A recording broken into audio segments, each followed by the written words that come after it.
How might the Carolina Panthers handle Bryce Young's fifth-year option next offseason? I'll answer that question among other listener questions right here on this weekly Friday mailbag edition of Locked On Panthers.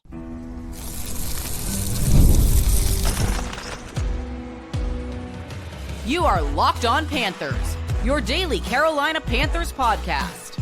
Part of the Locked On Podcast Network, your team every day.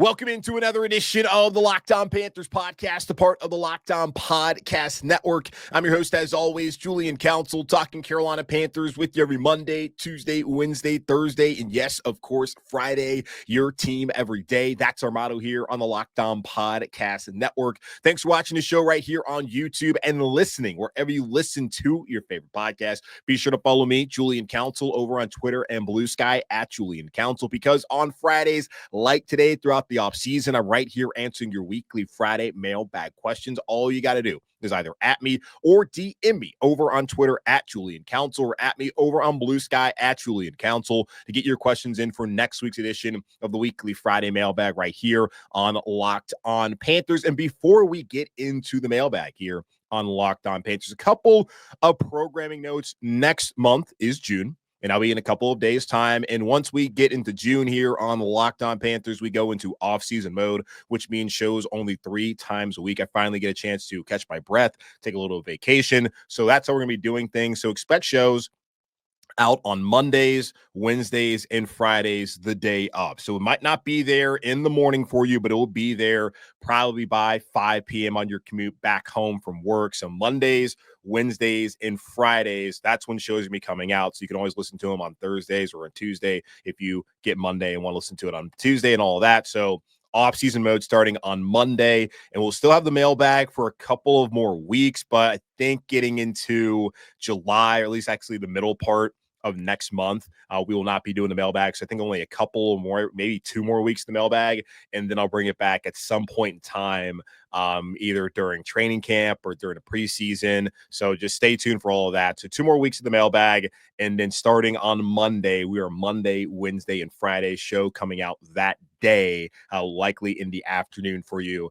as we head into off-season mode. But let's go ahead and get into the weekly Friday mailbag on today's show, starting off with Mike, who has a question about Bryce Young's 5th-year option, saying, obviously, it's due after year 3, which this is year 3, and next offseason will be when they have the deadline there in May. And I get it's contingent on his play, but do you think the Panthers still pick it up if he plays about the same as the last 8 games? If not, then Bryce is probably a lame duck, and they would be looking to move on from him if they don't exercise it and just let him play year 4.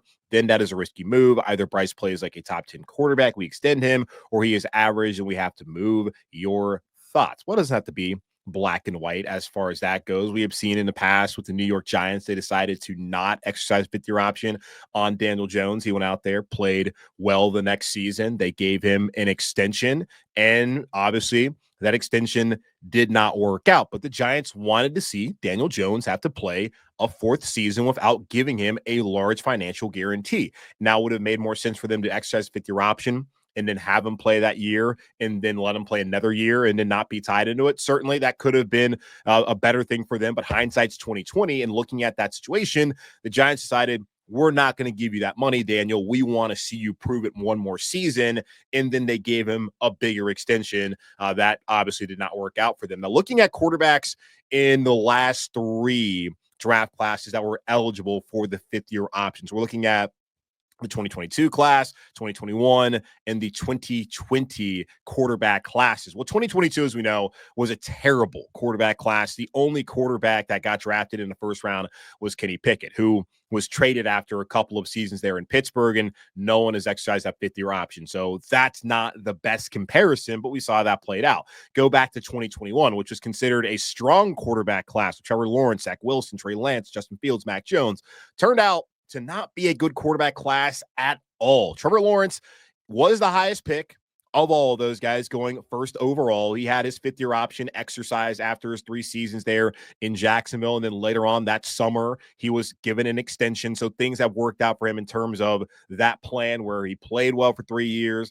They exercised 5th-year option, then decided, let's go ahead and extend him that offseason. Sometimes what we've seen here in Carolina, They've exercised fifth-year option and then waited the next offseason to take care of Derek Brown, to take care of J.C. Horn. That has been the recent trend after letting some of the well-known guys like Christian McCaffrey, Brian Burns, DJ Moore either walk or be traded. I guess not really walk, but be traded away once things did not work out, even if they had extended them or not. Zach Wilson, he was traded after 3 seasons in New York. They saw 2 years, saw that he was no good at all, had to go in there when Aaron Rodgers tore his Achilles on the first game of the season, and then they got rid of him. He, of course, did not get his fifth-year option exercise when he went to Denver. Trey Lance traded after 2 years. Of course, the Cowboys did not exercise his fifth-year option. Justin Fields traded after 3 years in Chicago. The Steelers did not exercise his fifth-year option. Mac Jones traded after 3 years. The Jags, of course, did not exercise his fifth-year option. So in that quarterback class, only one had the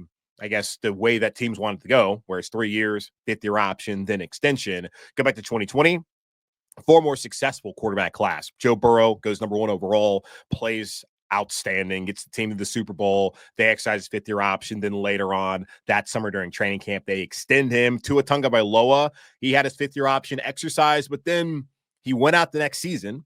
In his 4th year, he was a Pro Bowler, and Miami waited all the way until last season, right before the season started, to go out there and to give him his contract extension. So look at that situation compared to maybe what could happen here with Bryce Young. And then Justin Herbert had his fifth-year option, and then later that summer, like Joe Burrow, got the massive extension. Jordan Love was the other quarterback. He's not a good comparison here because obviously they didn't exercise it because they hadn't seen him play, and they eventually gave him a deal that made sense, and then he got a bigger deal after he played well and got them to the divisional round in his first year as starting quarterback there in Green Bay. But Tua, that's the one I'm really looking at. Tua had injury concerns coming in to the NFL with the hip injury he suffered back at Alabama.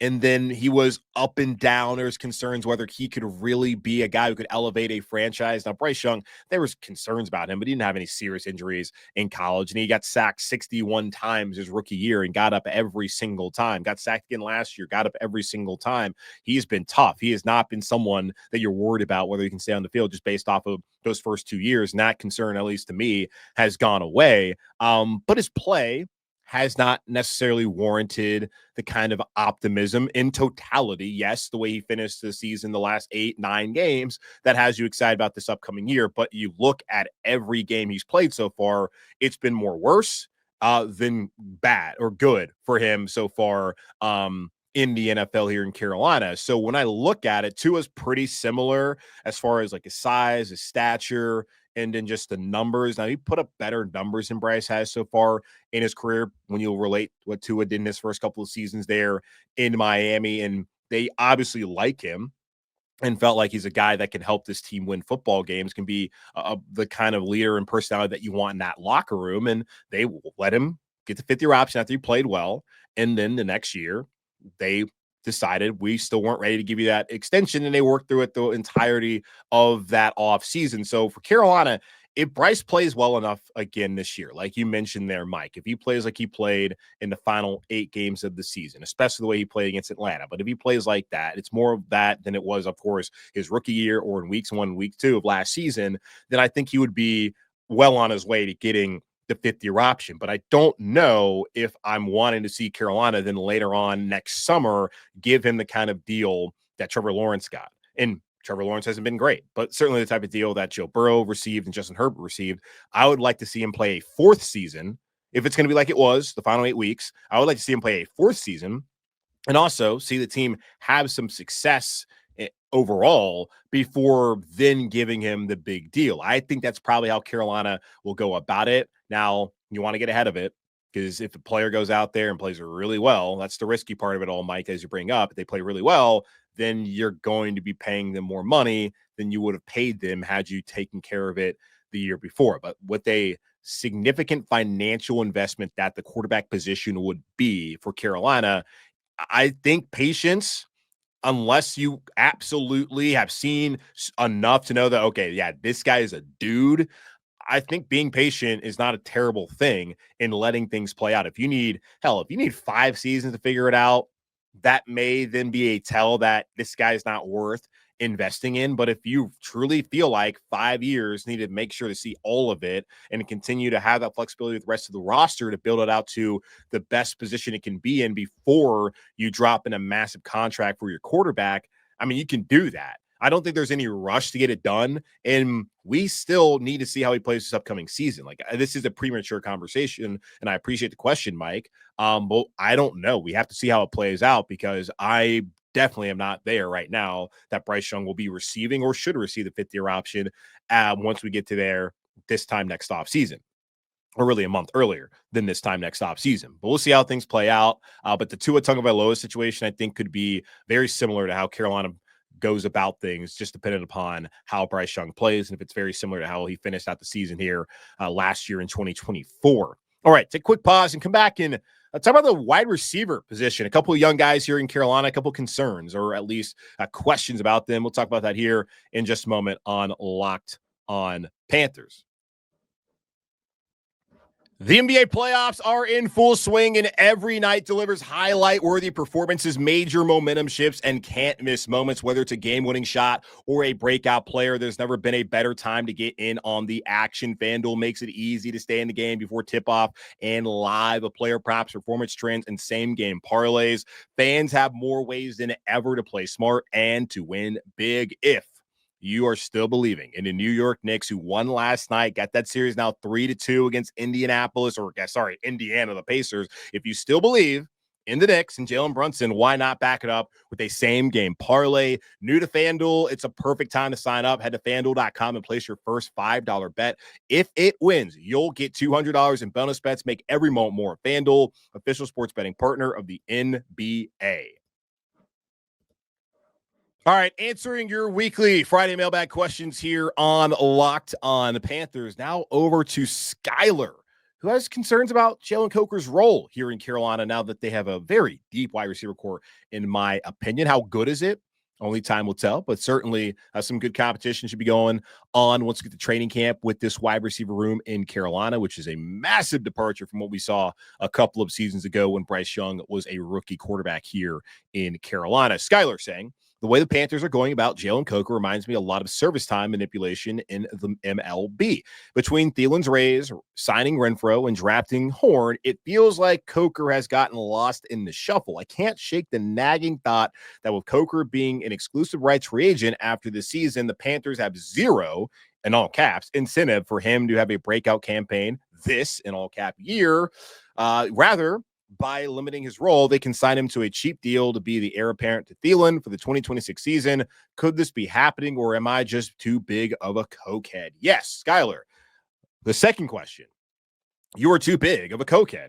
I don't really understand why anyone is concerned about whether Jalen Coker is going to play this season. I have questioned, like, what's his role going to be, but I'm not sitting here thinking that they're trying to, like, diminish his role.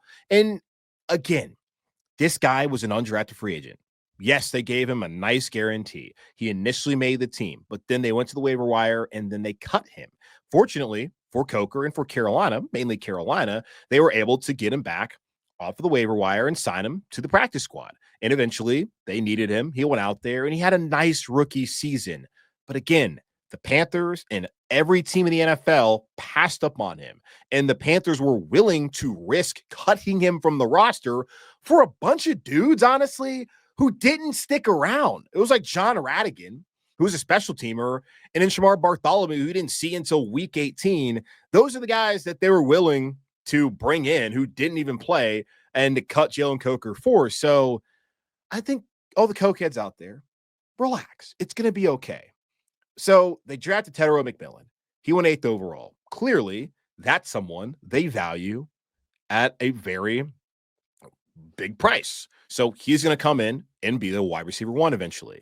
They have Xavier Legette, who they drafted in the first round, traded up for, mind you, in the first round to get the 5th-year option. So he's here. They clearly value him. Adam Thielen has been the best receiver of the Bryce Young era here in Carolina, and he's 35.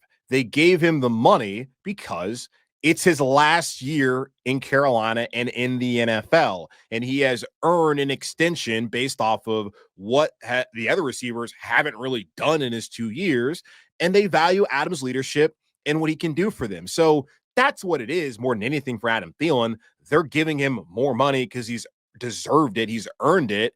And it's going to be like a nice sweetener as he's retiring after this season in all likelihood. So that's how those three guys are playing out.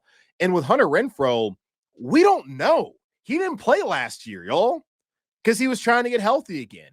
In those last 2 years in Vegas, clearly he wasn't right. But is he going to fully be able to get back to his Pro Bowl self, which was 2021? That's a long time ago. Like NFL, not for long. The amount of years in between him being a Pro Bowler and now being in Carolina is the average length of an NFL career, y'all. So it's one of those things where you got to kind of take a deep breath. And I know what Q Meyer said. He was excited about about Hunter coming here and getting an opportunity. And he would have loved for him to be back with the Raiders, but we still need to see because he didn't play last season, didn't play well his last couple of years. We understand that there was the illness that was going with all of that. And it's still one of those TBD. Would be really nice. It works out for Carolina, but we haven't seen him play.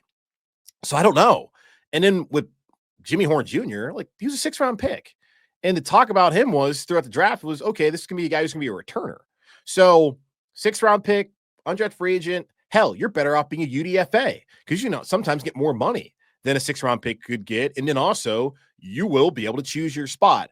So I need to see more with the Renfrow and a Horn situation to sit here and with absolute certainty and think that Coker's role will be diminished. Like it's going to be diminished because they drafted a receiver 8th overall. If Adam Thielen is healthy, he's going to play a lot of snaps. You're going to have, of course, Xavier Legette playing a lot, but Coker being the 4th guy, like right now, he should be the 4th guy because we have no idea what Carolina is getting in Hunter Renfrow. We don't know what Jimmy Horn Jr. is giving Carolina right now. David Moore, we know what he's been able to do, but like you're taking any out based off of what we saw last year and recent years of those guys' career, why would we take any of those 3 over Jalen Coker at this point in time? Like to me, he seems very clearly the 4th guy at this moment in time. But I am still pretty curious how things play out. That's really been my question more than anything as it pertains to Jalen Coker. But right now, he's like wide receiver 4.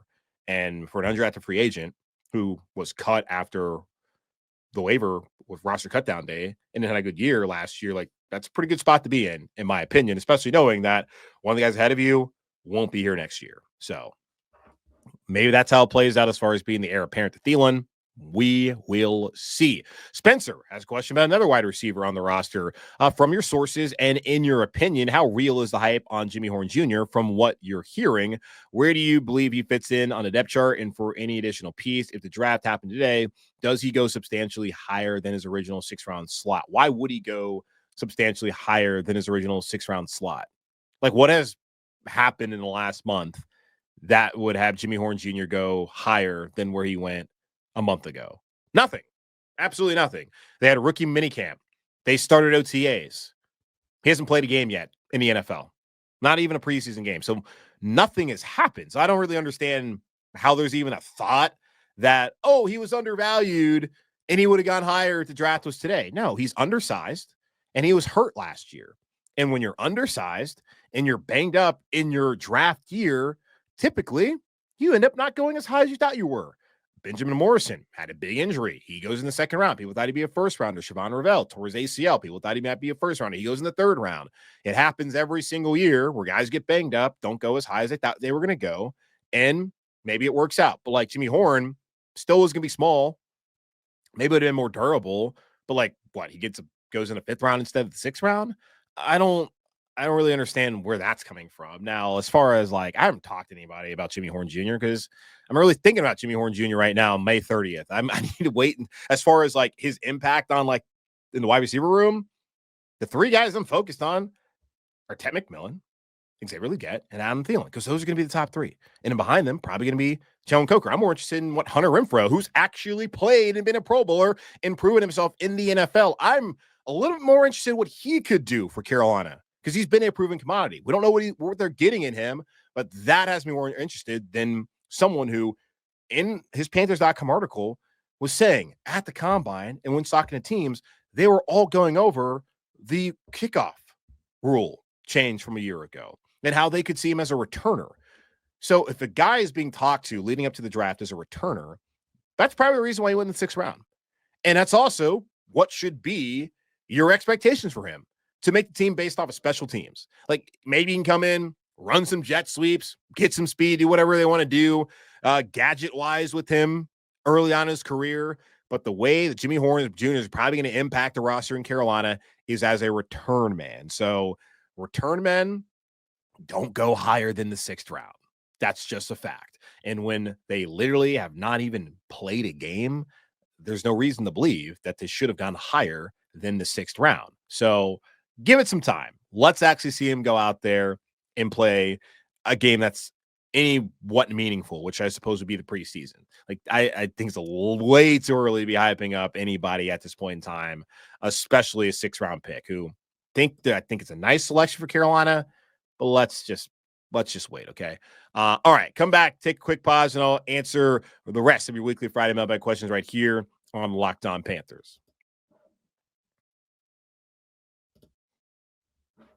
All right, back here on Locked On Panthers. One more question on this weekly Friday mailbag edition of the show. Coming over from another Mike. Mike saying, do you think it's reasonable to trade for Jalen Ramsey post June 1st?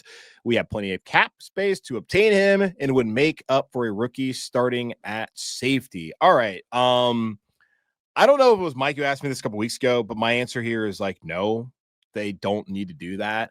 The Panthers, looking at overthecap.com, do have $18 million in cap space, which is not a ton of cap space, especially when so because you say it would make up for starting a rookie at safety. You would rather have Jalen Ramsey when you already have J.C. Horn and Mike Jackson, who both got contract extensions this offseason, than having a veteran come in and play safety. That to me doesn't really make a lot of sense. And for Carolina, again, they just paid J.C. Horn at the time to be the highest paid defensive back in the history of the NFL, making more than Jalen Ramsey. And then they also paid Mike Jackson a good amount of money to come back. Not anything crazy, but a good amount of money to come back and to be their starter. They value those two guys as their starting corners. So then why would they then 2 months later trade for somebody who's making another massive contract, who's going to be 31 this fall, and is going to be on his 4th team in somewhat of a headache? Like Mike McDaniel is good, man. He doesn't want to talk about it because he's not out there. So I said no a couple weeks ago. I don't know what has changed in recent weeks for me to still not say no. And I look at overthecap.com, a nice breakdown from April of what a team acquiring Jalen Ramsey would be on the hook for. It would be virtually a guaranteed $21 million for this year, 2025, which would be the 7th highest salary in the NFL for a corner. The team would have the option to take on all the cap charges this year, or to maintain the option that exists in the contract with the Dolphins and take on $5.8 million for this season. So, all right, you got $18 million right now, and then that's $5.8 million. So you're down about 12 something million this for next season. So that's still a decent amount, but when you want to have more for some in-season moves and try to roll some of that over, either way, Ramsey has a $5 million injury guarantee on his $21 million salary in 2026, which would become fully guaranteed along with a $2 million roster bonus on the 3rd day of the 2026 league year. He has a non-guaranteed $21.7 million for 2027 and $24 million for 2028. Like that is a lot of money.